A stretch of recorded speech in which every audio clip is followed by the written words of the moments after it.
Hi everybody, welcome back to my channel.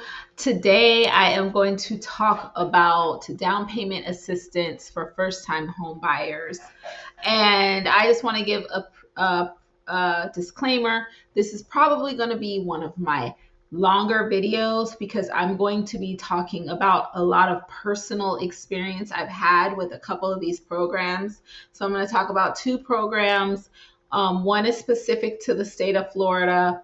One is nationwide, and then a third program, which is nationwide, I have no experience with, but I did look it up because I was going to consider it due to my experience with the other two programs. So I wanted to put that out there.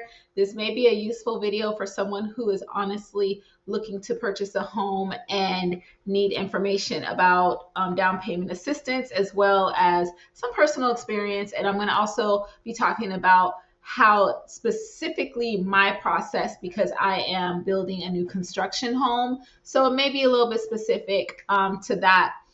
Also, I would like to ask everyone who's watching, if you find this information valuable, to hit like, subscribe to my channel.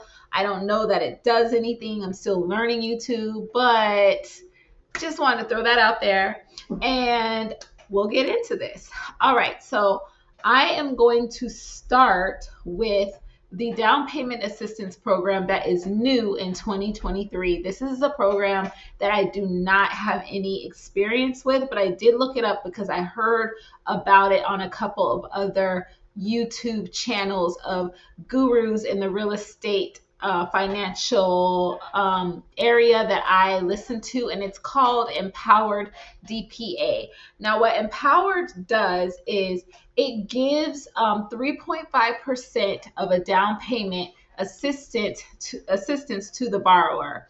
It does not cover closing costs. It just closes the down payment. If you want to look into this, you can go to Empowered. This is anywhere in the United States. There are basically no requirements, so anybody can apply to receive this down payment assistance. And the drawbacks why I discounted it immediately is it does make up for giving you this assistance by you have coming with a higher interest rate. So because interest rates are already high right now, I didn't want to consider this program because you don't have to pay this down payment back. It doesn't have a lien on your home. It's basically your money. They just give it to you, but you are going to pay a higher interest rate than the market rate. It's about 1% higher. So right now, the interest rate is about 7.3%. So you're looking at an 8.3% interest rate because they're going to recoup their money somehow, right?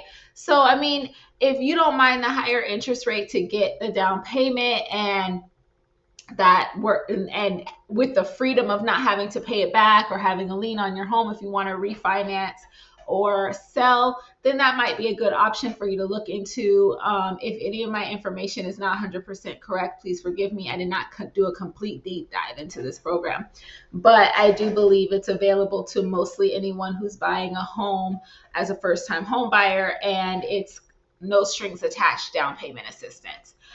So the next program I'm going to talk about is NACA. So just to give you guys a little story about how I got introduced to NACA. So this was about 3 years ago, and this is when I really started thinking I want to buy a home. I don't have any clue where to start. I have no money saved. I can save money, but my credit score is not the best. I had some late payments. I was starting to work on my credit. It might have been 4 years ago. I had just started working on my credit and I've been working on it for like a year and a half, and it still really wasn't where it needed to be yet. But I wanted to know if I could still purchase a home because I'm on social media and I see people talking about their homes that they just buy, and then they're posting their income and their credit scores. And I'm like, wait a second, my credit score is higher than that. My income is higher than that. If they could buy a home, I could buy a home. Is there something that I don't know? And that's out there for people, and this is how people are getting into their homes. So I ran across this person's page who's someone from my high school that will posted his stories, like ask me a question, and he knows like a lot of stuff about lots of things, and he's a car salesperson. I've known him for a very long time, and this had been on my mind for a while. So I just randomly said, do you know anything about how to help people who are looking to buy a home? Where do you start? Don't know why I asked him, but I asked, and he answered in his Instagram stories to my response to his ask me a question call, and he said, I have one word for you, NACA. So I'm like, okay, I have never heard of NACA before that. So I go and I Google NACA, I put it up, I read the information that NACA has on their site, and I see covers closing costs, covers down payment, no money down. It's doesn't care about your credit score. So I see all of these things that just basically tell me anybody can get a home through NACA, America's Best Mortgage. And their mortgage rates are typically lower than the interest rate, the current market interest rate. At the time, their mortgage rate was like, this was right before it's a little bit before pandemic. This is like right in pre pandemic. It was like a 2% interest rate. And I was like, okay, wow. So I had to take I had to take their introductionary webinar, and I was really impressed with the mission and how they talked about they're fighting economic injustice, and that they're trying to help people who get ruled out of mortgages because of how the system is set up and how banks are predatory on lenders, on borrowers who are marginalized or maybe don't have the full education about this process. And I really was impressed with that. And I still think NACA, I do believe, I want to be clear and say that I do believe NACA is a good opportunity for someone who's looking to purchase a home.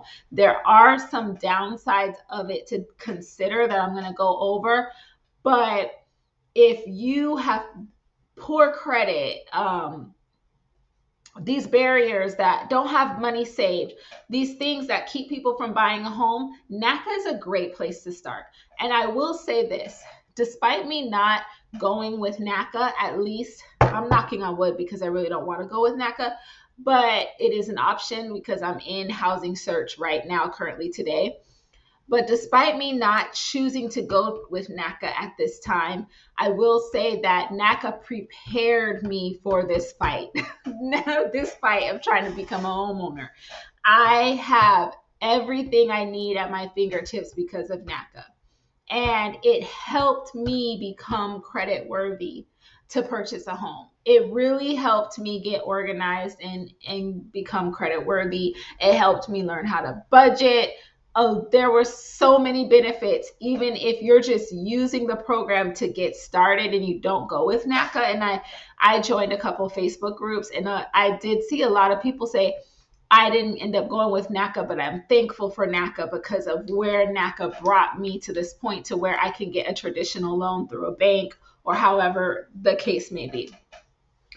So NACA, let me go back. So NACA, it is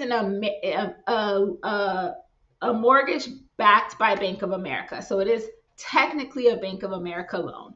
You have to go through a process with NACA, which is pretty extensive. Mine was long. I think I was in this program for like 3 years before I went to housing search, but that was at my fault. It was my fault because I wasn't staying consistent with updating my portal, making my appointments with my counselor.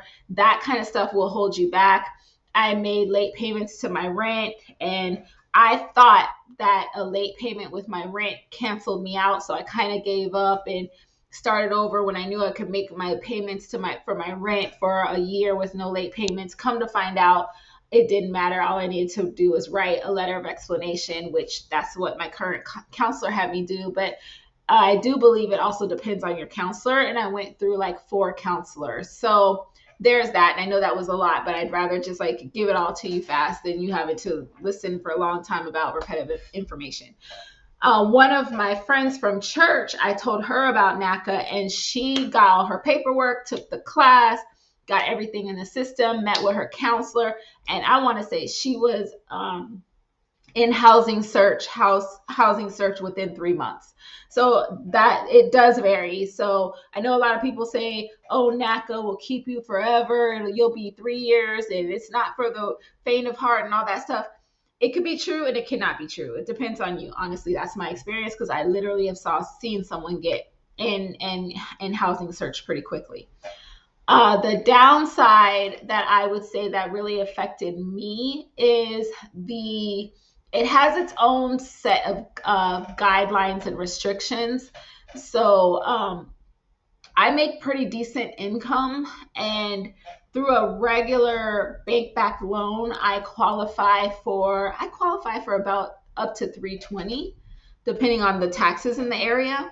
And with NACA, I was only going to qualify for like 250. It was just low. I mean, for my area, the type of house I want, I wasn't going to get with NACA's qualifications because they have a very strict guideline around your debt to income ratio and how much they approve you for the loan. So that's one drawback. The other drawback is that it is a huge lien. So you have to pay back the loan to sell your home. So if you want to sell your house or refinance, you have to pay back the NACA loan first.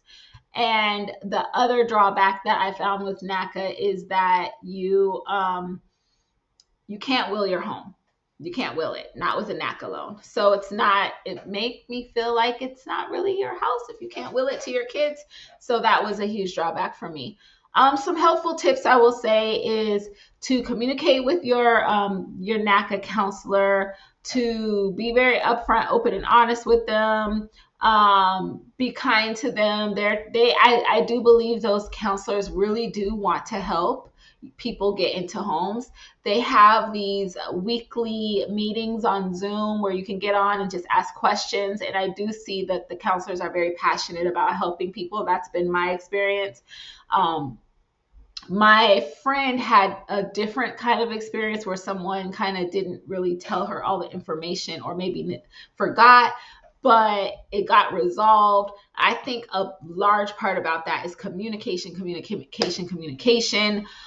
have to just realize that a lot of these people are working with a lot of different people, and sometimes they might get confused, or maybe they don't all the way know, or so you just have to stay on them with the communication, asking questions. There were a couple of times I had to email my counselor more than once the same question. I'm sure they get really busy and maybe overworked. Just like any type of like humanitarian backed type of company. So that would be one piece of feedback. Keeping your portal up to date with all your information, your bank statements, all the stuff that you have to consistently upload. If you just consistently do that, towards the end, I just got in the habit of going on there every week and making sure everything was uploaded that needed to be uploaded, because it's so burdensome when you want to jump back in and make an appointment, and you can't make an appointment with your counselor until everything's in the record up to date. So the faster you get your stuff in, the faster you put in all your documentation that your counselor asked for on your checklist, the quicker you're going to get through the process. Counting all your income. Your income is going to be key. I left out my business income because I just didn't want to deal with it. And probably if I would have included that and taken the time to do that correctly, I would have got approved for a little bit more. But you really do want to think about all the different types of income you get, and you want to include every piece of income, even though it may require that you provide more documentation. And that seems frustrating. You're like, I know I can get approved for a home with my income, so I'm just going to do what I got to do to get through. No, provide all your income, because you need your income with NACA. You need every cent. So that would be another piece of advice. And I think that's it. Overall, I think NACA is a good way to go. Oh, another thing. They have this thing called, I I forget the exact name for it, but they want to see that you are prepared to pay a mortgage. So you have to save whatever you're paying. So whatever your new mortgage is going to be, like what you're going to be approved for, minus the difference of what you're currently paying in rent. So for me, it was like minimal, like $81 or something, because rent is high where I live. So I had to show that I was saving $80 a month to show that I can also pay a mortgage. So that's another thing. They need to see that. So there's some things like that, but just pay attention to all of the guidelines and requirements, and you should be okay with NACA. I've seen a lot of people get homes with NACA and be just happy in their homes. Keeping in mind, you do have to pay it back if you decide to sell or refinance. It is not a forgivable down payment assistance program, and you cannot will your home. All right, so then the last one I want to talk about is a program I'm still working with right now, and that is Hometown Heroes. The state of Florida has a program called Hometown Heroes, and it has changed. It used to be just for certain professions that were helping professions like police officers, teachers, social workers, things like that, firefighters. However, the Governor DeSantis, opened it up to everybody in the state of Florida who has a Florida-based employer. So anybody in the state of Florida who has a Florida-based employer and is purchasing a home in Florida qualifies for this down payment assistance. And this payment assistance program gives you up to $35,000 or 5% of the first mortgage loan amount. And it is a lien. So it comes on in another bucket of money. It's a lien. You do have to pay it back. It's not forgivable. If you sell your home or you refinance, that has to be paid back first.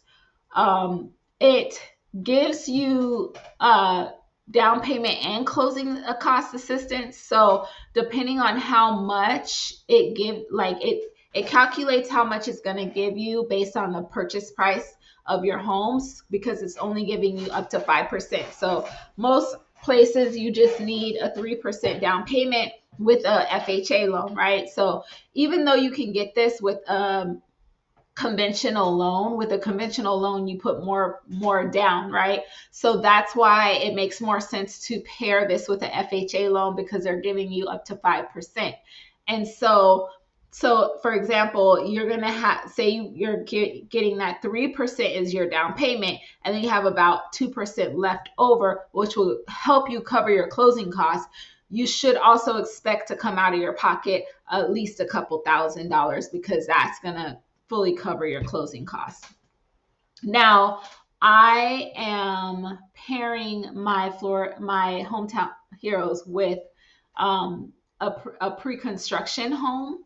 Oh, and let me back up. I'm so sorry. NACA, I was able to use that for my pre-construction home too. I would have had to put more money down because they didn't qualify me for the purchase price of my home. I would have had to come out of the pocket, but you can do it with pre-construction. So I'm building my home, and there's been some hiccups because the builder has not been, they use their own lending company, which most builders do, and you are not required to go with them, but you get closing cost incentives if you go with them. So the builder and the lending company, the mortgage lending company, was not familiar with Hometown Heroes. They said I'm there first with closing with Hometown Heroes program. The good thing about Hometown Heroes is the interest rate's going to be a little bit lower than the market rate. So like right now, the interest rate with Hometown Heroes is 6.75 to 7%, even though the market rate is above 7.3%. So you're going to save there. You don't have to purchase your lower interest rate. The bad thing about Hometown Heroes is that it is not a forgivable lien. It's a lien. It's not free money that's forgivable. The other bad thing about doing this with a pre-construction, which is a hiccup I ran into, is that you can't lock in your rate. you can't lock in your rate until 30 days out of closing. So when I started building my home, the rate was 5.5%. Had I known, hindsight looking back, had I known, excuse me, I am so sorry. Had I known that I was going to be looking at paying a 7% interest rate, I would have went with a regular FHA, locked in my rate at 5.5%, and just paid my down payment. And I'm going to tell you why. Because the builder that I'm going with, they required that I make the $10,000 down payment. So they put me on a payment plan, even though they knew I was going to be using Hometown Heroes. But Hometown Heroes is not guaranteed that they'll have money. They release a certain amount of funds. So since I went under contract, Hometown Heroes has ran out of money twice. And they just opened up their and got more money and expanded the program in July of this year. So the builder wanted to know that there was skin in the game for me and that I could still purchase the home if there were no Hometown Heroes at the time of my closing. So they still had me paying $1,500 a month to them, which means like now I've already given the builder $10,000. If I would go back in time, I would have locked in my 5.5% and paid my down payment because the builder is covering my closing costs. I just would have done that. Right now, so the plan was that I pay the money, go get to closing using Hometown Heroes, and that excess of money that I paid, the builder give me back my $10,000. So that's always been the plan. Now looking back, I'd rather have the 5.5% interest rate than a 7%, but here we are today. What happened with me is somewhere they got confused and started saying they're not giving back my money. I don't know if this is like the lender got scared and sees that $10,000 sitting there and I have $14,000 coming from Hometown Hero. We could put this $10,000 in other fees and I can give myself more commission because less people are buying homes. I don't know. I have my little conspiracy theory going on. Or it could be they just really did get confused and don't know. But there was a little bit of, we kind of had issues there, but it got all worked out. I do have it in writing. I am getting my down payment to Ryan Holmes back. Oops, I didn't mean to say the builder, but I am getting my down payment back, and should Hometown Heroes come through with my down payment assistance as expected, which I don't have any reason to believe it won't. So, but I will keep you guys updated. And I want to say that I am having a good experience with Ryan Holmes. I know there's lots of different reviews. I'll give a full honest review when I close, but my salesperson has been amazing. Even though I've been having there was a little bit of a hiccup with MVR Mortgage. I mean, I might as well say it now. There was a little bit of a hiccup with MVR Mortgage, but I have a lot of grace for people because we make mistakes. I don't know what the motives were, but I'm over it because it's being corrected now. But I'll say this. A learning experience from that is, especially being a first-time home buyer, ask lots of questions and don't just rely on the people you're buying the home from as a source of information. Do your own research. Look into things on your own. Talk to other lenders and professionals, because if I wasn't on top of it, I may have lost my money. I'm sorry. And put things in writing. So that's what I'm doing now, because there were things that were said when I signed my contract that weren't necessarily put in writing, but it was a promise, which was a huge factor in me going the way I did and not just going regular FHA lock-in a rate. And then that started to shift. Like it got to the point where like a huge issue was, not only are you having a 7% interest rate, but you're not getting your $10,000 back. And I'm like, what? No, because there's no way I would agree to this when I could have had a 5% interest rate. and I'm not having my $10,000 back. Why would I have waited? So now going forward, now that we have that ironed out, every time I have a conversation with the team of people working on my sale in my home, I follow up with an email and I say, just sending this email to confirm that I understood that I understood correctly what was discussed in our meeting. And then I write out what I took from the meeting, what's expected from them and what's expected from me. And my lender is writing back, yes, you have all of that correct. This, and so that makes me feel a lot more comfortable. And so that's one tip I would give you if you're building a home or if you're purchasing a home and you're having a lot of conversations with your lender and with your salesperson, is to follow those conversations up with the email so that there's a paper trail of what's being said in the meetings. Because in my case, there was a huge contrast. Like, and even in the email trail that I had to point out, there was a huge contrast. There was a huge inconsistency of what was being said and why I couldn't get my money back.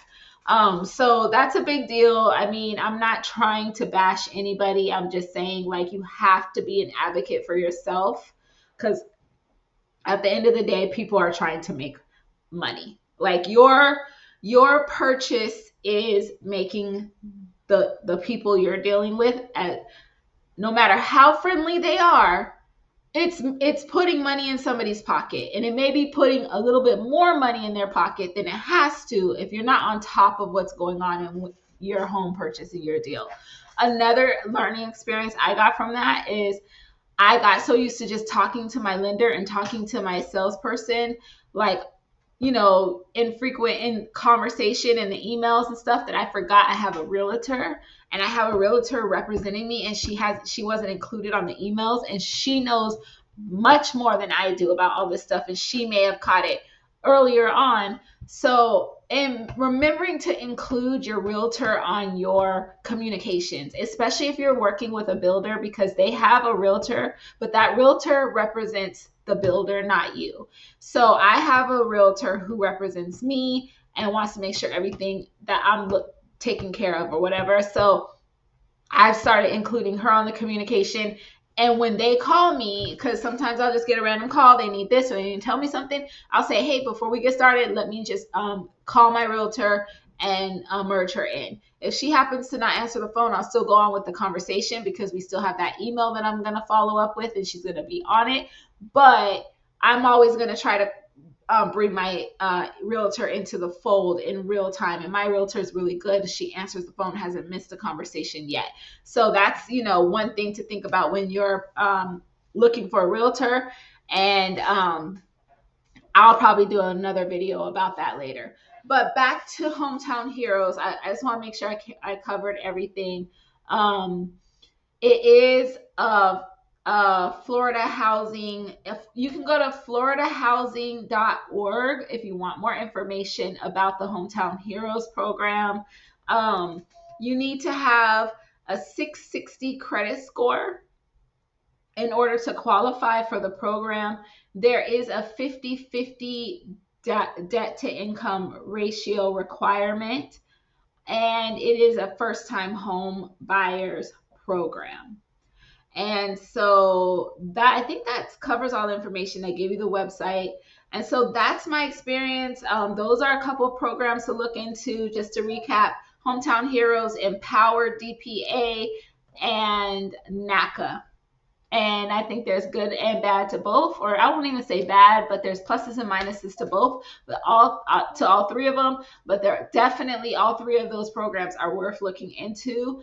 And I will keep you guys updated on how things are going with my home purchase and using the Florida Hometown Heroes program. Hope everyone has a great day. Bye.